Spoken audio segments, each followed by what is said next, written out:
Assalamualaikum warahmatullahi wabarakatuh. Halo semuanya. Di video kali ini saya akan menjelaskan mengenai klasifikasi 5 kingdom. Oke, simak baik-baik ya. Mari kita mulai. Nah, di video ini nanti akan dijelaskan mengenai pengertiannya. Lalu ada pembagian 5 kingdom, ada istilah penting yang harus kalian ketahui, lalu ada perbedaan ciri dari kelima kingdom tadi, dan ada soal-soal yang harus kalian jawab untuk menguji pemahaman kalian. Oke, kita bahas mengenai materi yang pertama, yaitu pengertian dari klasifikasi 5 kingdom. Nah, apa sih klasifikasi 5 kingdom ini? Nah, di video sebelumnya saya sudah menjelaskan mengenai klasifikasi makhluk hidup dan tingkatan takson dari makhluk hidup. Masihkah ingat kalian mengenai arti dari klasifikasi? Ya, arti dari klasifikasi adalah pengelompokan. Lalu, apakah kalian masih ingat tingkatan takson yang paling atas itu apa? Iya, benar. Tingkatan takson paling atas adalah kingdom, yang berarti kerajaan. Jadi, klasifikasi 5 kingdom adalah pengelompokan makhluk hidup menjadi 5 kingdom atau 5 kerajaan. Nah, klasifikasi 5 kingdom ini dicetuskan oleh R.H. Whittaker pada tahun 1969. Sebelum Whittaker mengemukakan adanya klasifikasi 5 kingdom ini, ada klasifikasi 2 kingdom, ada sistem klasifikasi 3 kingdom, dan ada sistem klasifikasi 4 kingdom. Namun, klasifikasi 5 kingdom ini merupakan sistem klasifikasi yang digunakan oleh banyak ahli hingga saat ini. Jadi, yang kita pelajari adalah klasifikasi 5 kingdom ini. Next. Selanjutnya, kita akan membahas subbab yang kedua, yaitu pembagian 5 kingdom. Nah, 5 kingdom itu apa aja sih? Nah, jadi seluruh makhluk hidup yang ada di bumi ini dibagi menjadi 5 kingdom. Yang pertama adalah kingdom yang dihuni oleh makhluk hidup berukuran sangat kecil. Coba tebak, apa makhluk hidup itu? Nah, makhluk hidup yang pertama atau kingdom yang pertama adalah kingdom Monera atau bakteri. Kingdom yang kedua yaitu ada kingdom Protista. Contohnya seperti amuba. Kingdom yang ketiga itu adalah kingdom Fungi. Kingdom yang keempat adalah kingdom Plante atau kelompok tumbuhan. Dan kingdom yang terakhir yaitu kingdom yang kelima ada kingdom Animalia atau kelompok hewan. Diingat-ingat ya, ada kingdom Monera, ada Protista, ada Fungi, Plante, dan Animalia. Next. Nah, ada beberapa hal istilah penting yang harus kalian tahu agar kita bisa membedakan ciri-ciri dari kelima kingdom tadi. Nah, istilah yang pertama yang harus kalian ketahui adalah uniseluler dan multiseluler. Uniseluler itu berarti satu, jadi organismenya tersusun atas satu sel. Yang kedua ada multiseluler. Multi itu kan artinya banyak, jadi organismenya itu tersusun atas banyak sel.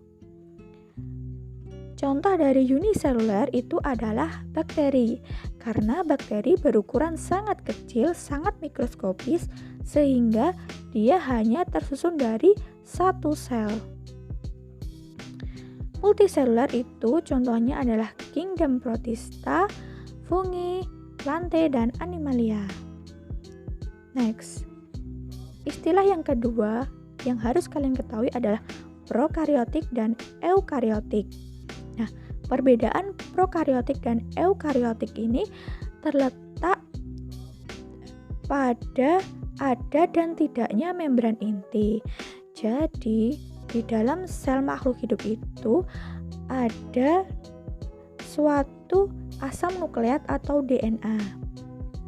Nah, apabila asam nukleat tadi itu memiliki membran inti, maka organisme tadi dikelompokkan ke dalam kelompok eukariotik.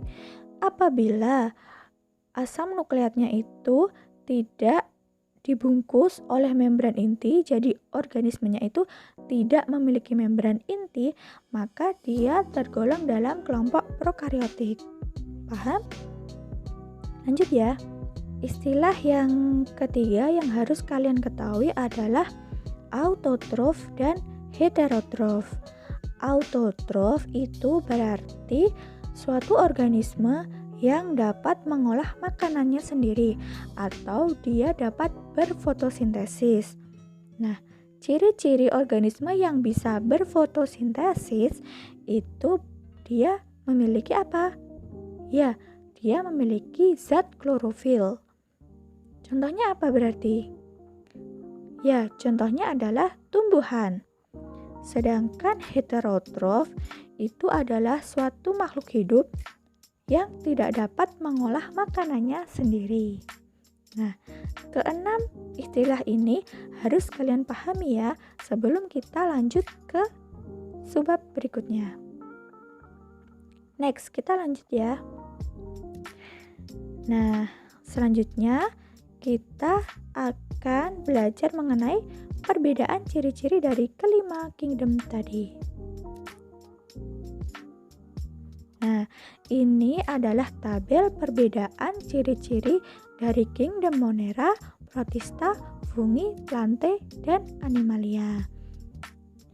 Kingdom Monera, dia memiliki ciri-ciri prokariotik, berukuran mikroskopik, uniselular atau hanya terdiri dari satu sel, dan autotrof atau heterotrof. Jadi kelompok Monera ini ada yang dapat mengolah makanan sendiri dan ada yang tidak dapat mengolah makanannya sendiri. Kingdom yang kedua adalah kingdom Protista. Nah, yang membedakan dengan kingdom sebelumnya, kingdom Monera adalah kingdom Protista ini merupakan kelompok eukariotik. Jadi, dia dalam selnya sudah memiliki membran inti. Sehingga dia dibedakan dengan kingdom Monera ini.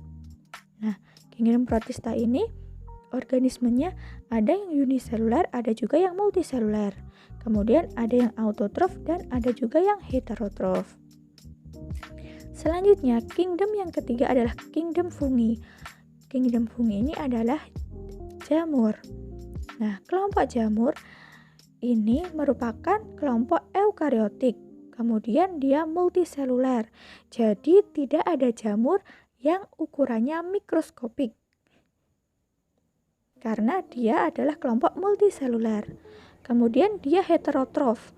Karena jamur itu tidak memiliki klorofil sehingga dia tidak dapat berfotosintesis. Berbeda dengan tumbuhan. Nah, kemudian dinding selnya itu merupakan dinding sel yang tersusun dari zat kitin. Oke, selanjutnya kingdom yang keempat yaitu kingdom Plantae. Ciri-ciri kingdom Plantae atau kelompok tumbuh-tumbuhan itu adalah yang pertama, dia merupakan kelompok eukariotik. Yang kedua, multiselular. Nah, yang ketiga ini dia adalah autotrof. Jadi, kelompok tumbuhan itu dapat melakukan fotosintesis karena dia memiliki zat klorofil. Sehingga dia dapat membuat makanannya sendiri. Nah, memiliki klorofil dan memiliki dinding sel. Selanjutnya, kingdom yang kelima adalah kingdom Animalia. Kingdom Animalia ini merupakan kelompok eukariotik, multiselular, heterotrof karena dia tidak dapat melakukan fotosintesis dan dia memiliki alat gerak. Apabila kalian perhatikan, pada tabel ini ada beberapa font yang saya beri warna merah. Nah, warna-warna merah ini merupakan kata kunci atau keyword yang membedakan satu kingdom dengan kingdom yang lain. Maksudnya seperti ini. Kingdom Monera itu memiliki ciri prokaryotik dan uniseluler. Nah, kedua ciri ini tidak dimiliki oleh kingdom-kingdom yang lain. Sudah paham semuanya mengenai ciri-ciri dari kelima kingdom ini? Jika kalian sudah paham, lalu kita akan lanjut ke soal. Nah, setelah kalian mempelajari kelima kingdom tadi, ayo coba kalian uji kemampuan kalian untuk mengerjakan pertanyaan ini. Yang pertama, yang membedakan antara eukariotik dan prokariotik yaitu terletak pada apa? Kenapa jamur tidak dimasukkan ke kingdom Plantae? Apa alasannya? Next, sampai ada 5 soal. Nah, 5 soal ini silahkan kalian jawab di kolom komentar ya. Kemudian, jika kalian ada pertanyaan, kalian juga dapat menuliskannya di kolom komentar. Semoga materi ini bermanfaat ya. Sekian dari saya. Wassalamualaikum warahmatullahi wabarakatuh.